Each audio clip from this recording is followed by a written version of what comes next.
5번째, 베드를 잊지 말자. 종교개혁 기념주일이고 그래서 겸사해서 같이 맞물려 갈 수 있는 게 무엇이 있을까라고 생각하다가 베드를 생각하게 되었고, 오늘 우리가 베드를 잊지 말자, 한마디로 말하면 그 말씀이 되겠습니다. 우리가 잘 아는 것처럼 1517년 10월 31일 마틴 루터라고 하는 캐톨릭 신부지요, 그가 비텐베르그라고 하는 대학 전문에다가 95개 항의 항음을 붙이고 개혁의 기체, 한마디로 말하면 깃발을 들었습니다. 그것이 하나의 발단이 되었습니다. 그래서 중세시대의 종교개혁은 이 마틴 루터로 인해서 도화선이 되었지만, 성경에 보면은 계속적으로 일어났던 종교개혁 운동이 성경에도 기록이 되어 있습니다. 나라가 부패하고 특별히 하나님의 말씀에서 떠나 있을 때 하나님께서는 선지자들을 부르십니다. 그리고 선지자를 부르셔서 그 선지자들을 향해서 오매한 백성들에게 외치는 말씀이 있습니다. 그것이 뭐냐면 하나님께로 돌아오라, 여호와께로 돌아오라는 것입니다. 그러니까 한마디로 말하면 돌아오라는 것입니다. 그러니까 개혁이라고 하는 것은, 종교개혁이란 말의 의미는 다른 것이 아니고 돌이키는 것입니다. 하나님께로 돌아오는 것입니다. 구약에 많은 왕들이 있습니다. 성경에 보면 그 10왕들 가운데 악한 왕도 있고 선한 왕도 있습니다. 근데 그 왕들 가운데 대표적으로 몇몇 왕들이 타락했던, 그 종교적으로 특별히 타락했던 이스라엘 민족 백성들을 향해서 개혁을 외친 왕들이 있습니다. 아사라든지 여호사밧이라든지 히스기야라든지 요시야라든지 이런 왕들은 대표적인 종교개혁의 선구자다 이야기할 수가 있습니다. 그런데 이보다 훨씬 더, 적어도 1000여 년 이상 그 이전에 종교개혁을 경험했고 종교개혁의 선봉에 선 사람이 있습니다. 그 사람이 바로 오늘의 주인공 야곱이라고 하는 사람입니다. 오늘 여기 본문 말씀 2절 말씀에 보면 야곱이 이에 자기 집과 사람과 자기와 함께한 모든 자에게 이르되 너희 중에 있는 이방 신상들을 버리고 자신을 정결하게 하고 너희들의 의복을 바꾸어 입으라 라고 말씀을 했습니다. 여러분, 배가 바다에서 항해하게 될 때 많은 기관들이 있죠. 엔진 기관도 있고 또는 롯도 있고 뭐 요즘에는 여러 가지 항해하는 데 있어서 기계가 발달했지만은 여러 가지들이 있단 말이죠. 그런데 배에 필수적인 게 있습니다. 작은 배든 큰 배가 되었던 빼놓지 말고 필수적으로 갖춰야 될 것이 있습니다. 그것이 나침반이라고 하는 것입니다. 나침반은 방향을 알려주는 거예요. 나침반은 어떤 상황, 어떤 처지에 있든지 어떤 방향으로 배가 항해하든지 항상 이 나침반이 움직이는 것이 뭐냐면 정북, 북쪽을 향하고 있다는 것입니다. 그래서 배가 크냐 작으냐를 떠나서 망망한 배에서 어디가 동쪽이고 남쪽이고 서쪽인지 알 수 없을 때 그 방향을 가르쳐주고 인도해 주시는 것이 바로 나침반인 것입니다. 그러니까 이 나침반은 필수적인 것입니다. 그런데 이 나침반의 특징은 무엇입니까? 계속 움직이는 거예요. 배가 동쪽으로 가든 서쪽으로 가든 이 나침반은 방향은 반을, 그 가르침은 어디입니까? 바로 북쪽만 가리키는 거죠. 만약에 나침반이 딱 고정이 되어 있다라고 하면은 배는 방향을 찾을 수가 없겠죠. 이게 동쪽인지 서쪽인지 모를 거예요. 그런데 나침반이, 배는 움직일 때, 배가 동쪽으로 갈 때, 서쪽으로 갈 때든 언제든지 나침반은 북쪽을 가리키고 있기 때문에 이 배가 지금 동쪽으로 가 있구나, 이 배가 남쪽으로 가고 있구나, 그 북쪽을 가리키는 나침반을 통해서 알 수가 있는 것입니다. 바다라고 하는 것은 우리가 잘 아는 것처럼 변화무쌍합니다. 언제 비바람이 태풍이 불지 알 수 없단 말이죠. 그런 상황에서 나침반은 생존을 위해서 꼭 필요한 것입니다. 마찬가지로 오늘날 이 사회도 많은 변화가 있습니다. 오늘날과 같이 정말 급변하는 세상 속에 우리가 살고 있습니다. 그런 급변한 세상 속에 살고 있는데 저와 여러분이 그럼에도 불구하고 나침반과 같이 변하지 말아야 될 것이 있습니다. 그것이 무엇입니까? 바로 하나님께 대한 믿음입니다. 우리의 신앙인 것입니다. 급변하는 시대 속에서 신앙은 움직여야 돼요. 살아있어야 돼요. 개혁이라고 하는 것은 움직이는 것입니다. 계속해서 변하는 것입니다. 이게 저는 개혁이라고 생각합니다. 달리 말하면 이 신앙이 변질되지 말아야 되고 활동해야 돼, 움직여야 되는데 그 모습 무엇이, 세상이 어떻게 굴러가든 어떤 상황으로 이 세상이 흘러가든 우리는 늘 하나님께로 향해야 된다는 것입니다. 세상이 분유하고 아무리 바쁘다 할지라도 우리의 시선은 하나님께 고정이 되어 있어요. 그래서 하나님께로 늘 향해야 되는 것입니다. 우리가 이 세상에서 변하는 삶 속에서 중심을 제대로 잡지 못하게 되면 우리는 세상 가운데 빠져서 침몰할 수밖에 없어요.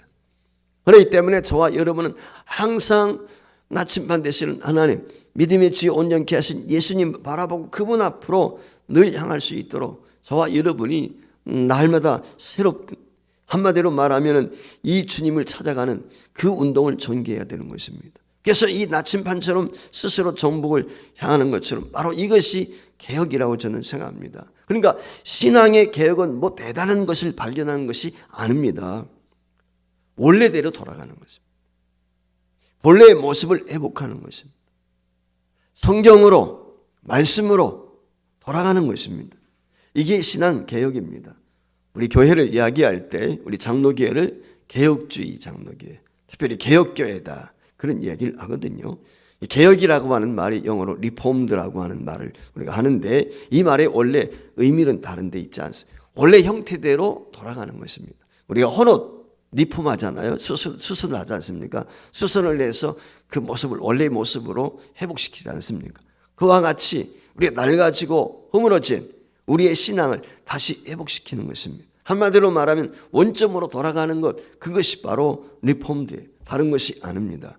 원래의 정성으로 돌아가자는 것이고 본래의 진리의 자리로 돌아가자라고 부단히 노력하는 것이 바로 종교개혁이다, 이렇게 말씀을 드릴 수가 있습니다. 그런 면에서 우리의 신앙은 끊임없이 개혁되어야 하는 것입니다. 왜 개혁하느냐 하면 원래의 그 진리가 변질되지 않기 위해서, 더 나아가서 참된 진리를 찾기 위해서 끊임없이 오늘 우리가 노력하고 노력을 해야 되는 것입니다. 그것이 바로 개혁입니다. 배가 움직여 어느 방향으로 향할지라도 나침반 스스로 움직여서 이 정북, 북쪽을 가리키는 것처럼 오늘 우리 이 시대를 살고 있는 성도들도 이 급변하는 세대 속에서 휩싸이지 말고 스스로 움직여서 말씀으로 돌아가고 하나님께로 바로 돌아가는 운동, 이것이 바로 개혁 운동인 것입니다. 그래서 이 개혁 운동이라고 하는 것은 매일매일 우리가 일어나야 돼요. 오늘 또 개혁, 내일 또 개혁, 매일매일 하는 것입니다. 자, 오늘 여기 본문의 주인공 야곱입니다.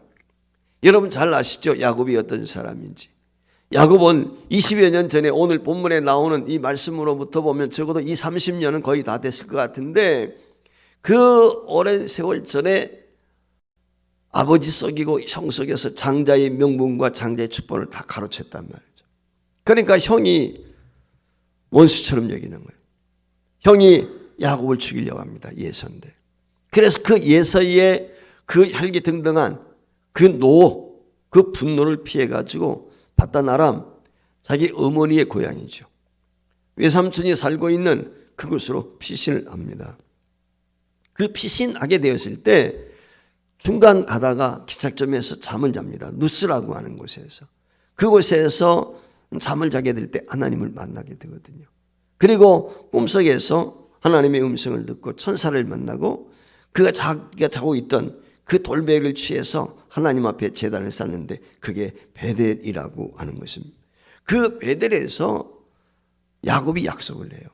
하나님께서 내가 무사히 돌아오게 되면, 고향으로 돌아오게 되면 내가 이곳에서 약속한 것처럼 하나님 앞에 11조 예물도 드리고 이곳이 하나님의 전이 될 것입니다 라고 하면서 약속을 합니다. 한마디로 말하면 원래는 누스였는데 그곳에서 하나님을 만나고 돼서 엘이란 말은 하나님이란 말이에요. 하나님의 집이라, 그렇게 베델로 이름을 야곱이 바꾸어 부르게 된 것이죠.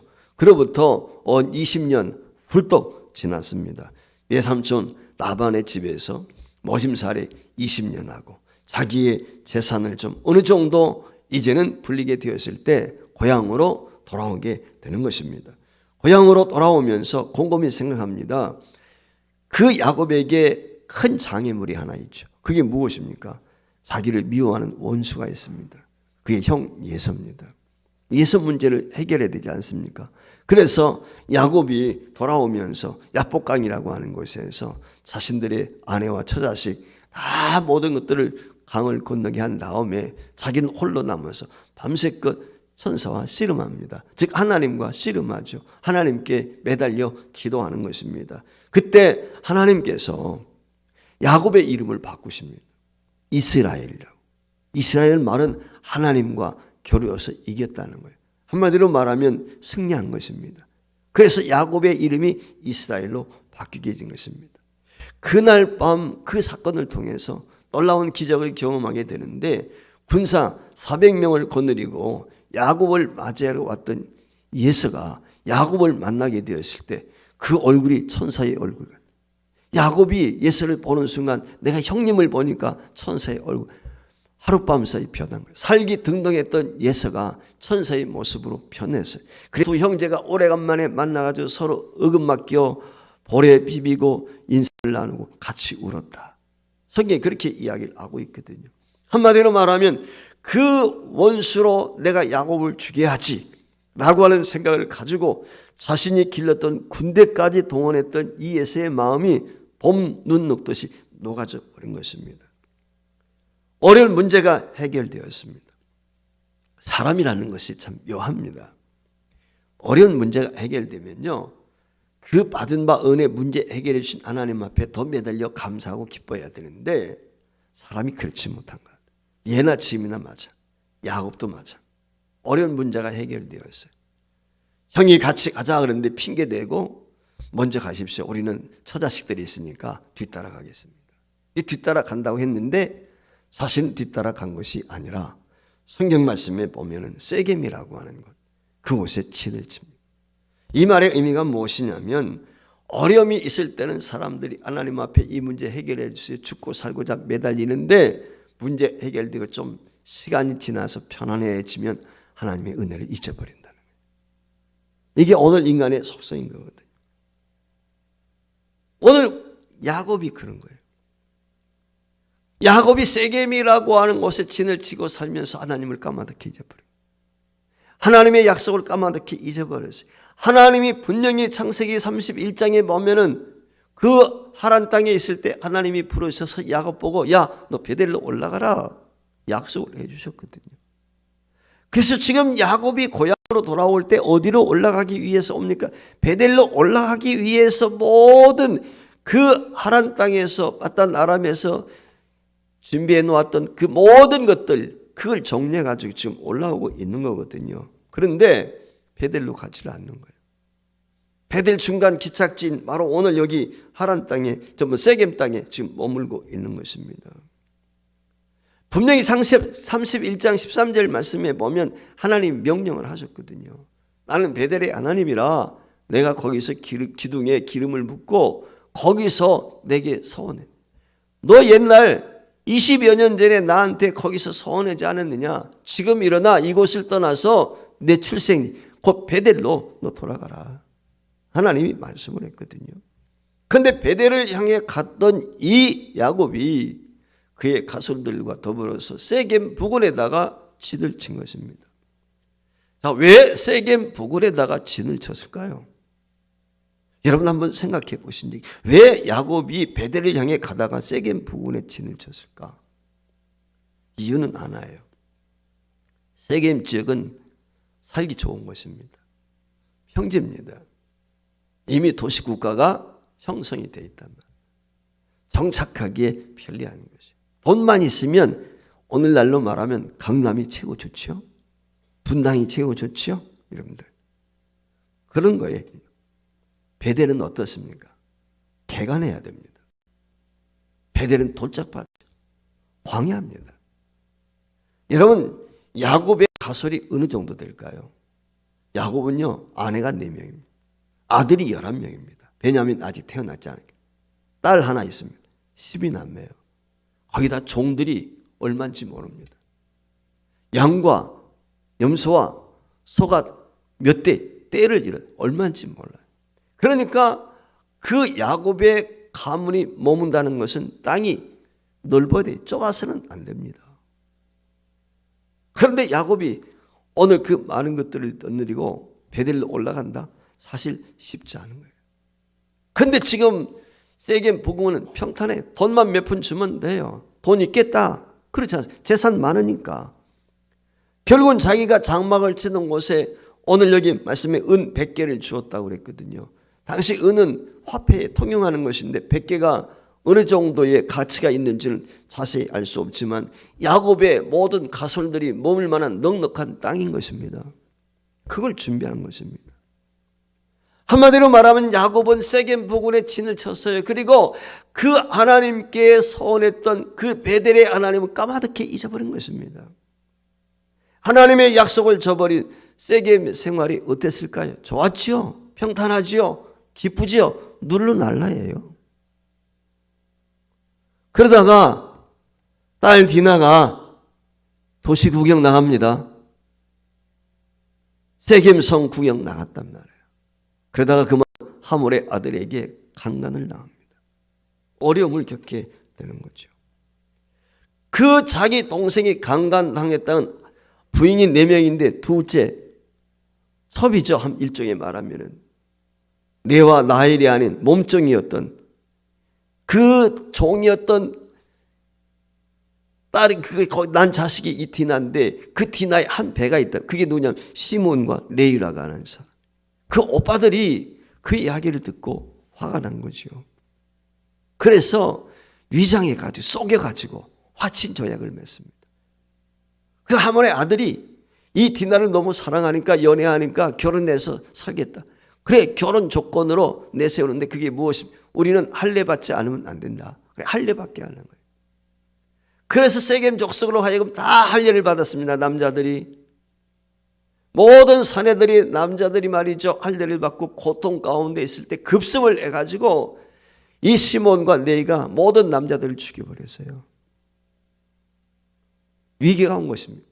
여러분 세겜 족속만 그 지역에 살고 있는 게 아니죠. 세겜 족속과 관계를 맺고 있는 수많은 부족들이 있단 말이죠. 그들이 그 이야기 다 들었습니다. 가만히 있겠습니까? 그들이 모였겠죠. 이 말의 의미는 야곱을 해하기로 결심을 한 것이죠. 야곱이 그 사실을 알게 된 것입니다. 이제 꼼짝없이 망할 수밖에 없는 어려운 상황 가운데 있는 것입니다. 여러분 이때 사건 야곱의 일생에서 가장 큰 위기였습니다. 형 예사를 만나는 것도 위기였지만 이때만큼 가장 어려운 위기는 없었어요. 그래도 예서는 피부치잖아요. 근데 이건 세겜 족속을 멸한 건 다른 조건이에요. 그래서 야곱이 말이죠. 창세기 49장에 가보면은 그 12아들들을 축복하는 내용의 말씀, 마지막 유언과 더불어서 그들을 축복하는데 그 아들들 가운데 이 시몬과 레위에 대해서는요. 창세기 49장 5절 7절의 말씀에 보면 저주합니다. 저주. 아버지가 저주예요. 얼마나 그 심적인 고통이 많았으면 그 세상 떠나게 되었을 때 그 아들들을 저주했을까? 예측해 볼 수 있지 않습니까? 한마디로 말하면 풍전등화와 같은 위기에 직면하게 되었을 때 오늘 1절 말씀에 하나님이 야곱에게 나타났습니다. 오늘 1절에 하나님이 야곱에게 이르시되 오늘 본문이 그렇게 말씀합니다. 여기서 우리가 주목해야 할 것이 있습니다.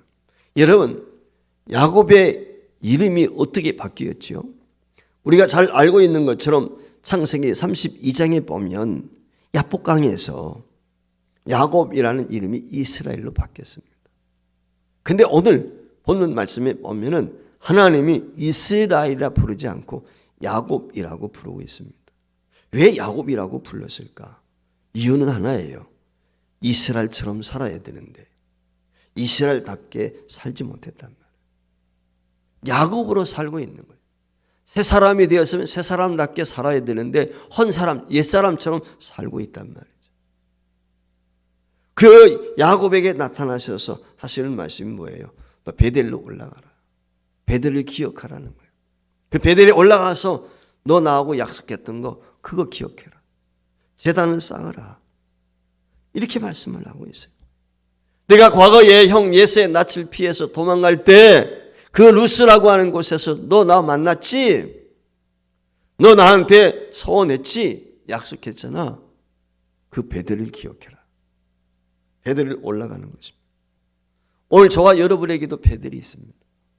신앙생활 하게 될 때 첫사랑을 경험했던 것, 구원의 확신을 경험했던 것, 주님의 임재와 주님의 사랑을 체험했던 그때가 있습니다. 그 장소가 있습니다.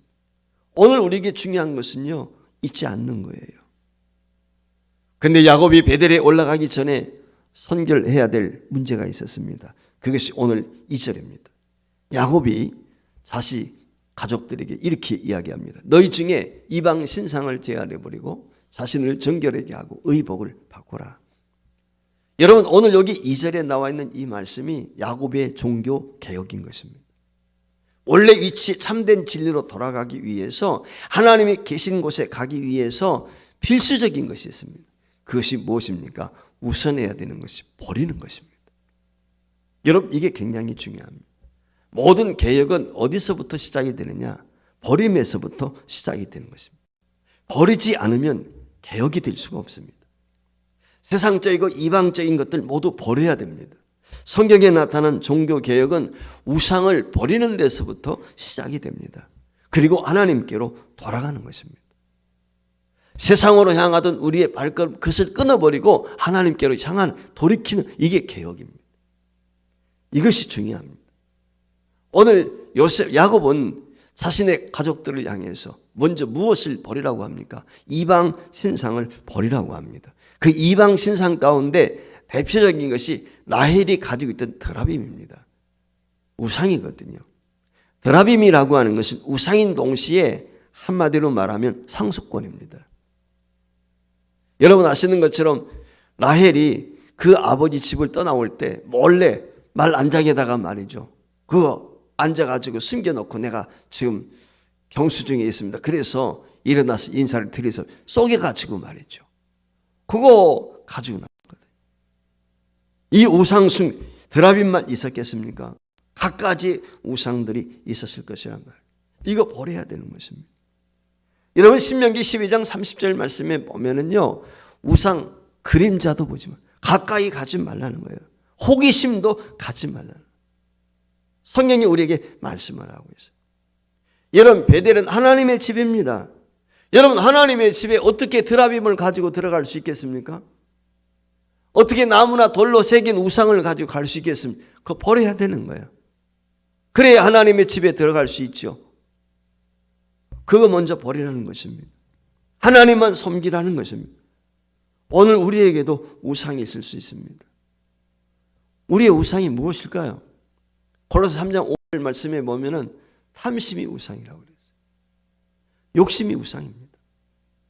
출세하고자 하는 마음, 세상에서 성공하고자 하는 마음, 남보다 좀 잘 살아보자 하는 마음, 이런 것들이요 오늘 우리를 하여금 우상이 되게 해요. 요즘에 만몬이 우상이란 말이죠. 여러분 주님보다 더 사랑하는 것이 우상입니다. 우상은 특별히 무슨 형상을 만들어야 되는 것이 아닙니다. 눈에 보이지 않는 마음속의 우상 얼마든지 있을 수 있는 거예요.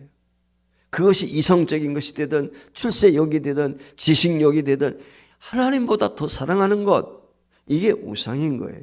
우리가 하나님을 섬기는데 조금이라도 방해거리가 되는 것이 있다면 과감히 버려야 됩니다.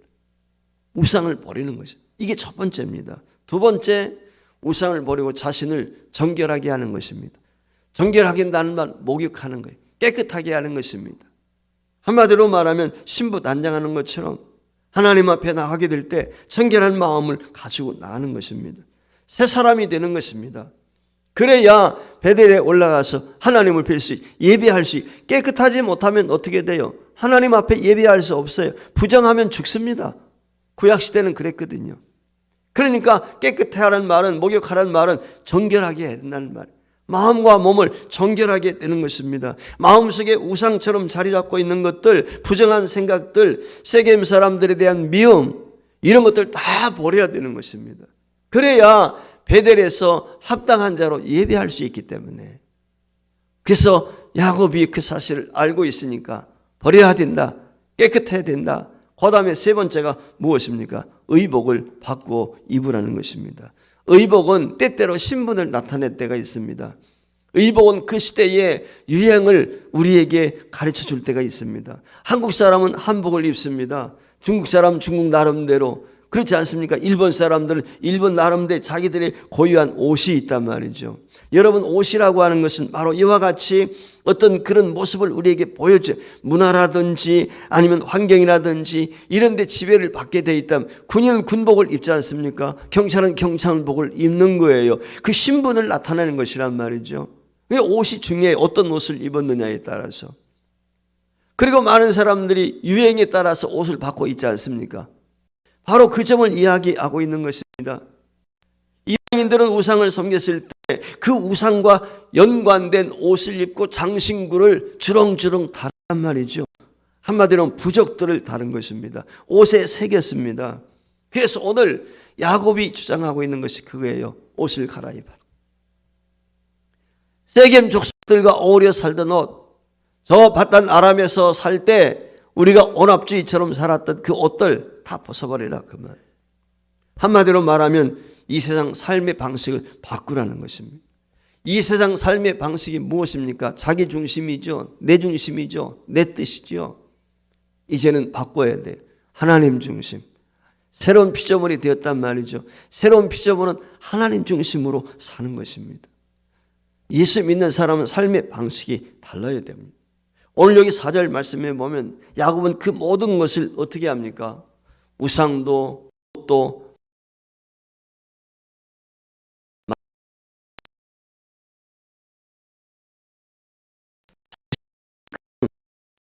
사는 것 아닙니다. 다 새긴 것들입니다. 당인들이 새긴 비싼 것들입니다. 근데 그걸 다 어떻게 하면 다 모았어요. 자기 아내들, 자식, 종들로부터 다 모았어요. 그리고는 상수리 남이 묻어버립니다. 땅이 묻어버려서 버렸단 말이에요. 여러분, 신앙생활하면서 혹시라도 우리 중에 구습을 끊지 못한 것도 있습니다.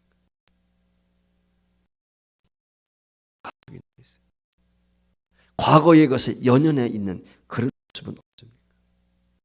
아직도 생각나는 것이 없어요. 이런 것들 끊어버려야 됩니다. 이런 것들 완전히 물어버려요. 묻었다는 것은 장사 지내는 거예요. 이미 우리는 예수 그리스도와 함께 죽었던 자거든. 장사 지낸 자거든. 이게 다 묻어버려야 되는 것입니다. 개혁은 묻은 죄부터 시작해요. 버리는 것입니다. 드디어 이제 야곱이 떠납니다. 여러분, 야곱이 떠날 때 자기들이 거처할 그것 은 100개 주었다고 그랬어요. 은 100개의 가치가 그때 어마어마한 것입니다. 재산 포기했습니다. 다 포기한 거예요. 그리고 베델로 올라갑니다. 야곱이 베델에 올라가고 있을 때 놀라운 기적을 경험합니다.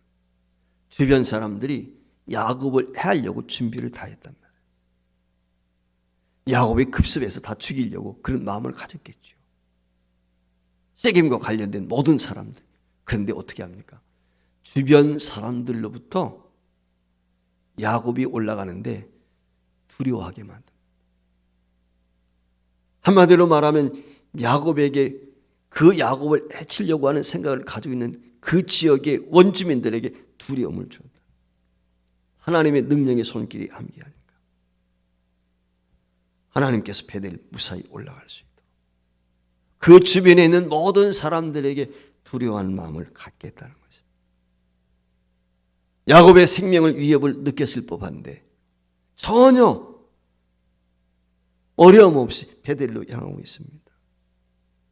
오늘 저는 이 말씀을 보면서 사도행전의 말씀이 생각이 났어요.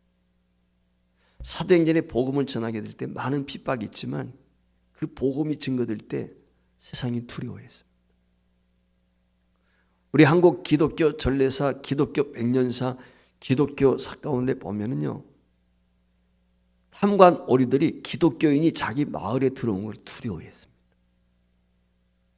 예수장인 게 자기 마을에 들어오면 자기의 부정과 부조리가 드러나게 되니까 그걸 두려워했습니다. 오늘날 우리 한국 사회에서 교회가 어떻습니까? 세상은 교회를 두려워해야 됩니다. 근데 오늘날 교회를 없이 여깁니다. 이유가 뭘까요? 우리가 세상과 구별되지 않기 때문에. 우리가 개혁되지 못했기 때문에. 우리가 속화되어 있기 때문에 그렇습니다. 세상과 구별이 안 되니까. 사업을 하면서도, 직장생활 하면서도, 학교생활 하면서도, 가정생활 하면서도 예수 냄새가 안 나거든요. 여기에 문제가 있는 것이죠. 여러분, 베델에 올라가면요, 축복이 있습니다. 오늘 9절로 13절 말씀에 보면 하나님이 베델에서 축복을 준비해 놓고 계십니다. 여러분, 저와 여러분에게 있어서 가장 큰 축복이 무엇일까요? 100년 해로하는 것입니까? 많은 재산 모으는 것입니까? 권력을 갖는 것입니까? 이 세상의 모든 지식을 얻는 것입니까? 여러분, 저와 여러분에게 가장 큰 축복은 하나님 만나는 것입니다. 하나님을 경험하는 것보다 더 큰 축복이 없습니다. 하나님 만나면 모든 문제 해결됩니다. 예수님, 하나님은 야곱을 베델에서 다시 만나주십니다.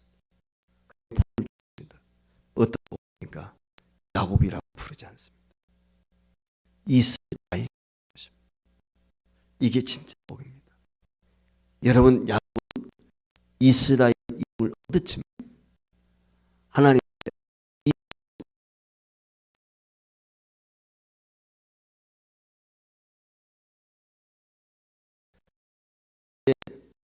아름다운 이름이 있습니다. 그 이름이 무엇인지 아십니까? 그게 성도라는 이름. 성도보다 아름다운 이름은 없습니다. 성도는 상속자입니다. 성도라고 하는 이름은 목사, 장로, 권사, 집사, 그건 비교가 안 되는 거예요. 그건 타이틀일 뿐이에요. 성도는 하나님에게 주어지는 거예요. 가장 아름다운 이름인 것입니다. 가장 사랑하는 이름인 것입니다. 하나님의 자녀라고 하는 것입니다. 하나님의 자녀도 자녀 아저도 목사할 수 있어요. 하나님의 자녀가 아니어도 권사할 수 있고 장로할 수 있고 가짜들 많아요. 그런데 성도는 아무나 성도가 아닙니다. 저와 여러분의 이 이름에 부끄럽지 않아요. 성도란 이름에 걸맞게 살아야 되는 것입니다. 뿐만이 아니라 생력하고 번성하는 목과 아름다운 땅을 자자손손 기업으로 주시겠다. 이스라엘은 이름을 주심과 동시에 믿음의 조상 아브라함에게 주셨던 약속을 다시 한번 확인시키고 있는 거예요. 여러분, 축복은 아무나 아무 곳에서 받는 것이 아닙니다. 여러분 아시는 것처럼 축복이 야복강에서 야곱에게 이스라엘은 이름으로 축복을 약속하셨어요. 그러나 야복강에서 축복을 받은 게 아닙니다. 축복은 베델에서 받은 것입니다. 오늘 이 점을 우리가 기억해야 돼요. 하나님이 함께 하시는 하나님의 집입니다. 왜 오늘 예배당에 나와서 예배해야 되는지, 중요한지 하나님께서 함께 하시기 때문에 이게 중요한 것입니다. 야곱이 살기 좋은 세겜에 있을 때는 부끄러운 일, 어려운 일 있었지만 그러나 베델로 올라가게 될 때 하나님이 복을 주셨어요. 그의 복을 영원히 누리도록 하셨다는 것입니다. 야곱이 베델로 올라간 목적이 무엇입니까? 다른 데 있지 않습니다. 야곱이 베델로 올라가자. 이유가 뭐예요? 3절에 보면 그곳에서 무엇을 하자? 제단을 쌓자. 하나님께 내가 거기서 제단을 쌓으려 한다. 예배하려 한다. 한마디로 말하면 하나님을 섬기기로 하겠다라고 하는 것입니다. 여러분, 무엇이 개혁입니까? 개혁의 목적이 무엇입니까? 개혁은 성경대로 하나님께 돌이키는 것입니다. 말씀대로 돌아가는 것입니다. 하나님 앞에 영광을 올려드리는 것이 우리의 목적입니다. 신앙생활의 목적입니다. 바로 이것을 되찾는 것입니다. 에베소 교회가 책망을 받아서요. 이유가 무엇입니까? 첫사랑을 버렸기 때문에. 오늘 저와 여러분의 첫 믿음, 예수 그리스도를 만났던 그 장소 베델을 기억해야 됩니다. 내가 주의 음성을 들었던, 내가 거듭났던 그때를 기억해내야 돼요. 그리고 늘 베델을 인식하면서 오늘의 베델, 매일매일의 베델을 경험해야 돼요. 이것이 진정한 종교개혁입니다. 종교개혁은 구호로 되는 것이 아닙니다. 종교개혁은 나로부터, 개개인으로부터 시작이 됩니다. 거창한 구호가 아닐지라도 오늘 이 시대는 우리에게 하나님께로 돌이키는 거죠. 저와 여러분이 하나님을 만났던 경험이 있다면 그때를 기억하십시오. 그때의 감격과 기쁨을 늘 기억하십시오. 그리고 어떤 상황, 세상의 풍요가 우리 앞에 도전해 온다할지라도 그때 그 배들을 기억하고 승리할 수 있기를 주님으로 축원드립니다.